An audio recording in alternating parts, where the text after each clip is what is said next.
Iceman Jack noticed something strange after his death. He was reincarnated as an S-rank monster, a creature so powerful that it could destroy entire nations. However, in his juvenile form, he appeared as nothing more than a tiny kitten, his immense potential concealed behind an innocent appearance. One day, while he was exploring his new surroundings, a fairy girl named Arya stumbled upon him. Mistaking him for a helpless pet, she decided to take him home. Arya's warm smile and gentle demeanor hinted at her naive kindness, which would soon change Jack's life. But Jack's reincarnation hadn't been easy. Shortly after being reborn, he encountered a menacing slime that tried to devour him.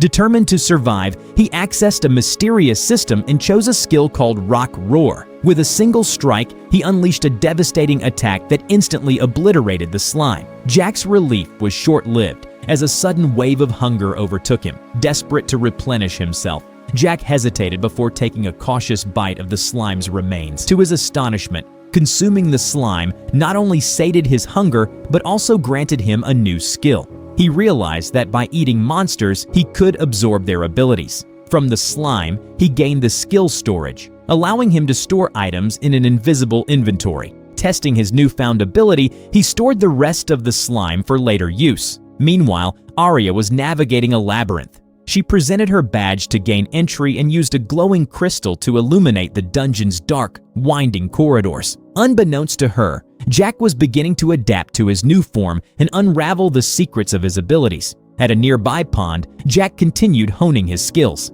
He encountered a wyvern and, after a fierce battle, managed to defeat it. From the wyvern, he gained the ability to fly. He didn't stop there. He went on to challenge a C+ class minotaur, claiming the skills Fireball and Ice Magic. His confidence grew with every victory, and he began targeting stronger opponents. Jack's streak continued as he defeated a B-class golem, earning the Iron Body skill, which allowed him to harden his form like iron. Later, he faced a C-class serpent, and by consuming it, gained the Poison Fang skill. His victories came with increasing challenges, but they also revealed the vast potential of his evolving abilities. One day, Jack's curiosity led him to a glowing treasure chest. Eager to claim its contents, he opened it and discovered a massive crystal inside. His heart surged with excitement, but his joy quickly turned to dread. The chest was a trap. The crystal activated, teleporting him to a dark, unfamiliar location. Disoriented, Jack felt an overwhelming force pressing down on him. Looking around, he realized he was standing on the back of a colossal earth dragon, an S-rank monster of immense power. Panicked but determined, Jack attempted to use Rock Roar again. However, the stone spikes had no effect on the dragon's impenetrable scales. Thinking quickly, he activated Iron Body to harden his form, narrowly dodging the dragon's crushing attacks. The dragon, though impressed by Jack's resilience, deemed him far too weak to be a threat. It raised its massive foot, aiming to crush him once and for all. Desperate, Jack activated Ether Edge, a skill that emitted a sharp beam of light. The attack managed to wound the dragon, causing it to roar in pain. Seizing the opportunity, Jack used his flight skill to escape into the air. Exhausted and bleeding, he soared away as the Earth Dragon howled in frustration. Eventually, Jack collapsed from his injuries, feeling helpless and overwhelmed. Just when he was on the brink of giving up, Arya found him. She took the injured kitten into her care, feeding him, patching up his wounds, and even changing her clothes right in front of him. Jack, although physically battered, couldn't help but enjoy the comfort of Arya's attention. He chugged milk like royalty and napped on her chest, which felt like a luxurious 5-star bed. Deep down, he knew he owed her his life. With renewed determination, Jack vowed to repay her kindness. From that moment on, he became Arya's self-declared protector, ready to use his growing powers to keep her safe. One day, Arya suited up for a mission, and her freeloading orange knight decided he was coming along too. Determined to prove his worth, he followed her into the dungeon. Arya was in her element, slicing through goblins like she was at an all-you-can-slash buffet. Tama, perched nearby, observed the chaos with mild amusement, thinking, "Damn, maybe she's not as useless as I thought." Then, things took a dangerous turn. A goblin mage appeared, wielding actual magic instead of clumsy wooden weapons. This wasn't just another mindless enemy. It hurled a fireball directly at Arya, catching her completely off guard. That's when Tama sprang into action. He darted forward, shoving Arya out of harm's way. Then he launched himself at the goblin mage, slashing its face with his claws in a flurry of furious strikes. The goblin barely had time to react before Tama finished it off. Arya, stunned by her tiny companion's bravery, looked at him in awe, probably wondering how her pet was cooler than most adventurers. As a reward, she let him crash on her chest for a well-earned nap. Later, back at the Adventurers Guild, the atmosphere shifted. Arya bumped into Casman, a greasy red-haired adventurer who oozed bad vibes. He was persistent in trying to convince her to join his party, but when she turned him down again, his frustration boiled over. He grabbed her arm, his intentions clear and disgusting. Big mistake. Tama, sensing the danger, launched himself at Casman's face like a furry missile. His claws and teeth went to work, scratching and biting with a fury that left Casman screaming. The man flailed and tried to fight back, but before he could land a hit on Tama, Arnold, the guild leader, stepped in. Arnold's imposing presence sent Casman scurrying away. Humiliated, the guild erupted into cheers, a chaotic mix of drunken laughter and applause as Tama basked in the glory of his victory. Moved by her feline savior's loyalty, Arya decided to officially adopt him, naming him Tama. The name might not have been the most elegant, but Tama couldn't care less. With his new status as Arya's official companion, he could now stick by her side without raising any eyebrows. Life settled into a routine. Arya continued grinding her daily quests, hoping to earn a promotion at the guild. One evening, after finishing her quests, Arya decided to take a detour to the fields with Tama in tow. Instead of giving him the belly rubs he clearly deserved, she decided to playfully tickle him in that odd way only a slightly drunk person would find amusing. Tama let out a dramatic yowl, clearly regretting every decision that had led him to this point. Things escalated when Arya, drunk and carefree, decided it was bath time. With zero regard for boundaries, she dragged Tama into the bath with her. Tama, staring at the water, could only think, what fresh hell is this? But eventually, he relented and hopped in.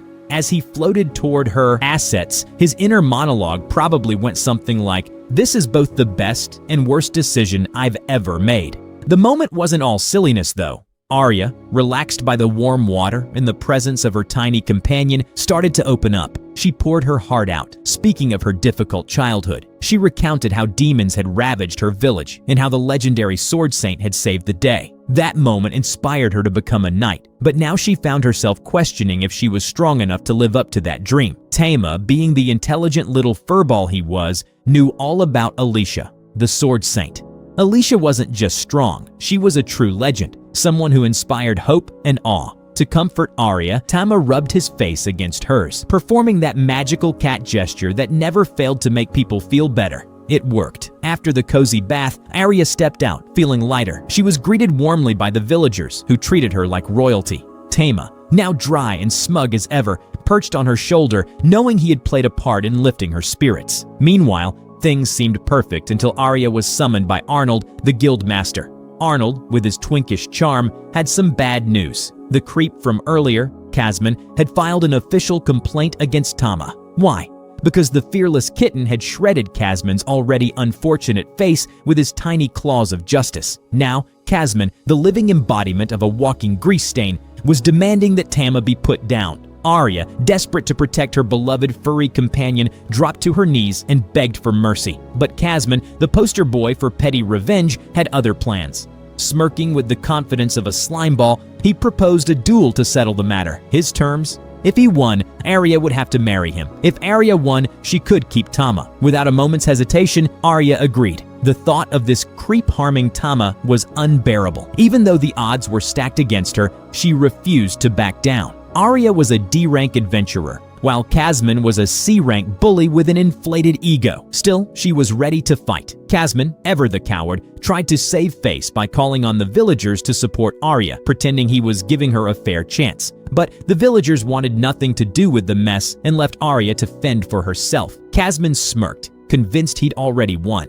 But oh, how wrong he was. Enter Tama, the tiny orange knight with a big attitude. The kitten stepped forward, ready to defend his master. Casman, too dim-witted to see the humiliation awaiting him, agreed to let Tama join the duel. The fight began, and Casman charged with his sword swinging, certain of his victory. Arya, desperate to protect Tama, lunged at Casman, but was met with a brutal kick to the stomach that sent her sprawling to the ground. Kasman burst into laughter, his smugness radiating as he taunted her. Arya fought back with her daggers, but Kasman dodged her attacks effortlessly, throwing in a lame kitchen joke to mock her. Meanwhile, Tama watched his master struggle, realizing it was time to stop holding back. Kasman, feeling particularly vile, began harassing Arya mid-fight, calling her his future wife and making disgusting remarks. That was the last straw for Tama. The tiny furball charged into action, activating his iron body skill. With a single strike, he snapped Kasman's precious blade like a twig. Before Kasman could even process what had happened,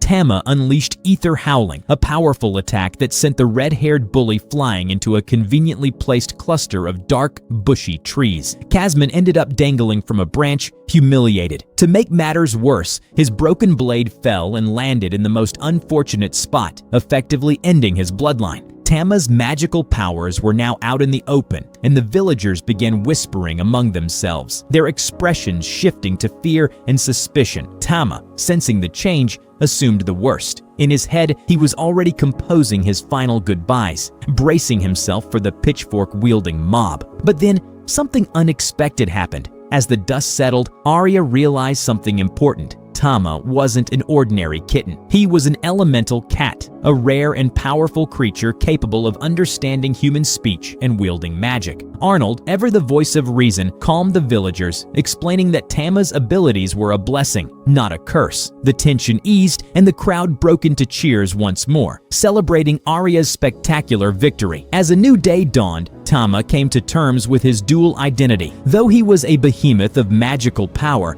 he was happy to live the simple life of a cat, cherished and protected by his elf master.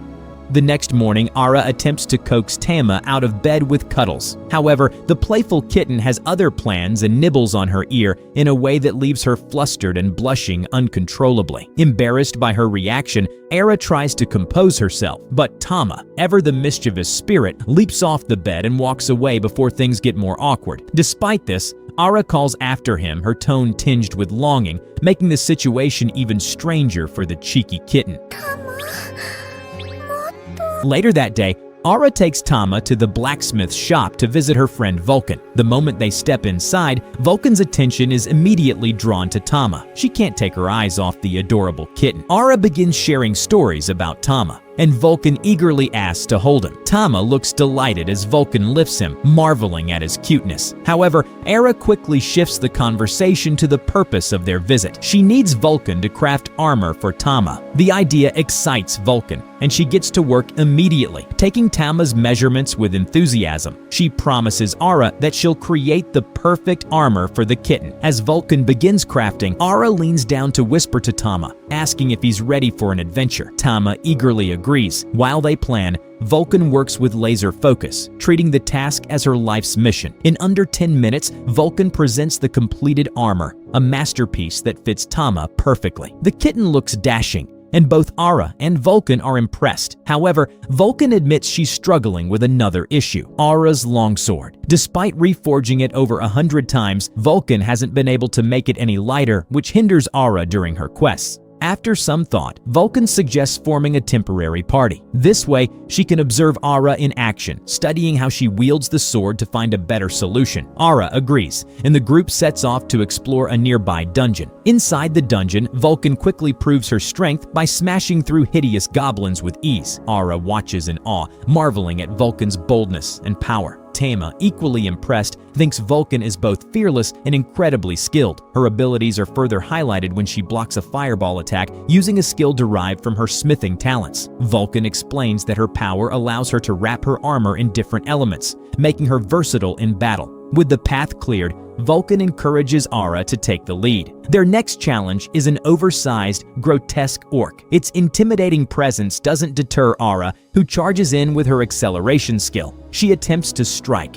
but the orc skillfully blocks her attacks. Tama quickly steps in, activating his iron body technique to shield Arya from an incoming blow. The distraction gives Arya just enough time to deliver a decisive strike, eliminating the orc. Vulcan observes closely, noting how Arya's longsword hinders her flow in battle, making her strikes less effective. Arya, dissatisfied with her performance, asks for a tougher challenge. Determined to grow stronger, impressed by her resolve, Vulcan leads the team to the next floor, promising even greater trials ahead. Descending further, they encounter a swarm of slimy, perverted ropers instead of massive beasts. Tama grows anxious, warning Arya to avoid their sticky tendrils at all costs. Arya charges in with acceleration, but the ropers' speed makes them difficult opponents. One of the creatures shatters her heavy sword, leaving her defenseless. Just as she's about to be snared, Vulcan hurls a knife to her. Arya catches it mid-air and drives it into the roper's core, killing it with precision. With renewed determination,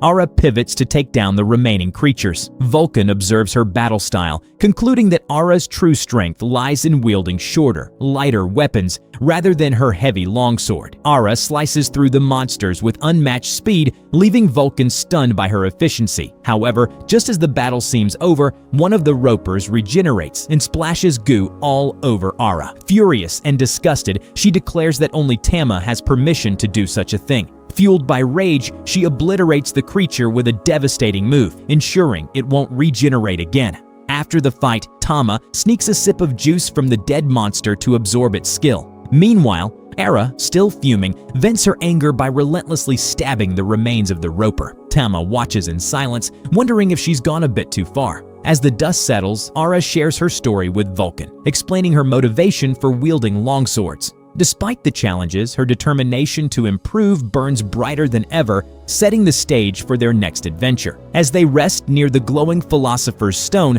a rare artifact that repels monsters, Arya reflects on her childhood memories. She recalls meeting the legendary swordsman, Sir Nolvar, whose courage and skill inspired her to pick up a longsword despite it being ill-suited to her natural fighting style. Seeing Arya's growth and determination, Vulcan proposes descending further into the dungeon.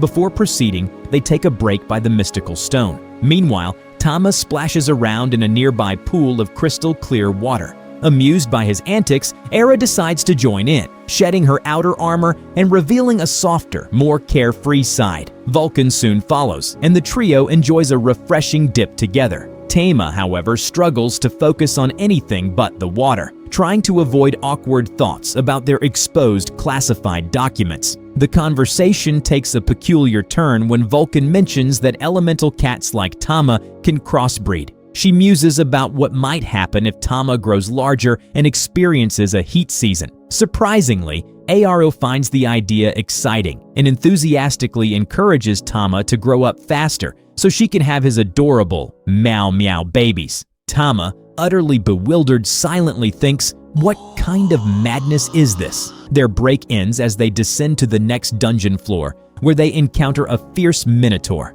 Unlike the goblins and ropers from earlier, this creature is a formidable opponent. Arya approaches cautiously, activating her acceleration skill as she launches her whirlwind slash. However, her attack barely scratches the minotaur's thick hide, leaving her shaken. Vulcan steps in, offering encouragement and helping Arya regain her composure. Fueled by Vulcan's support, Arya refocuses, launching a series of faster, more precise strikes. The Minotaur, overwhelmed by her speed, swings its massive axe wildly. A large boulder hurtles toward Vulcan, but Tama leaps into action, activating his Iron Howl technique to deflect the falling rocks just in time. Inspired by Tama's bravery, Arya spots an opening and drives her dagger deep into the Minotaur's chest, bringing the beast down with a decisive strike. As Tama cheers for Arya's hard-earned victory, Vulcan stands in awe, marveling at the kitten's courage and strength. Back at the Adventurers Guild, the trio hands over the loot they collected. Arnold, the guildmaster, examines the deep gashes on the Minotaur's remains and asks who managed to inflict such damage. With a proud smile, Vulcan reveals that the cuts were the result of Arya's newly honed skills. Arnold, recalling how much weaker Arya was when she first arrived in town, commends her growth and hard work. With their earnings in hand, the group heads to a local tavern to celebrate their successful adventure. Vulcan wastes no time indulging in heavy refills, impressing Tama, who wonders if she has the endurance of a dragon. Arya takes the opportunity to express her gratitude to Vulcan for her unwavering support during the raid, admitting how much fun she had working together. Their bond strengthened, the trio toasts to their success. Their lively conversation makes Tama nostalgic, bringing back memories of his past life as an adventurer. Despite the nostalgia, Tama acknowledges that his current life isn't so bad.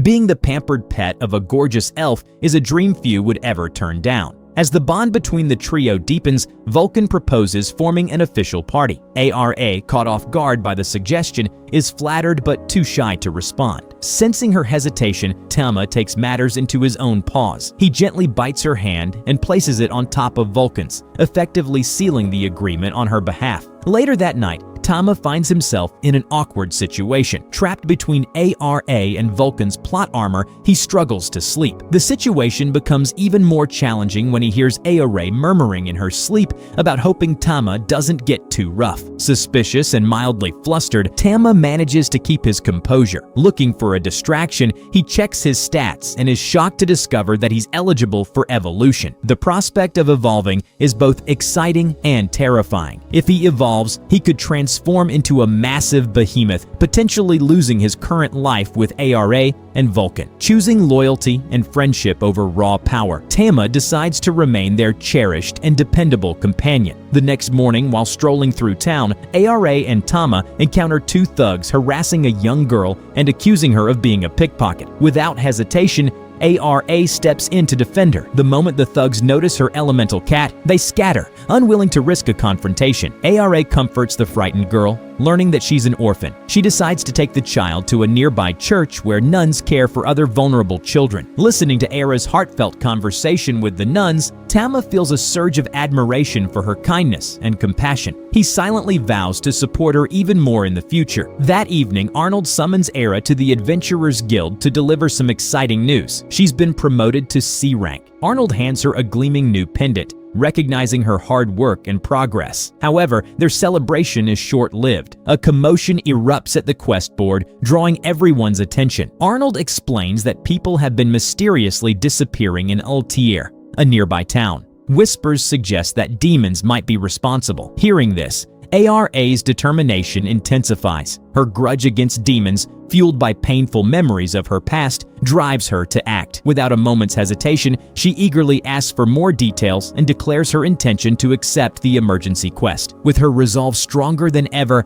the stage is set for another thrilling adventure. Thanks for watching. Don't forget to subscribe AniSage 10 so you don't miss the next part.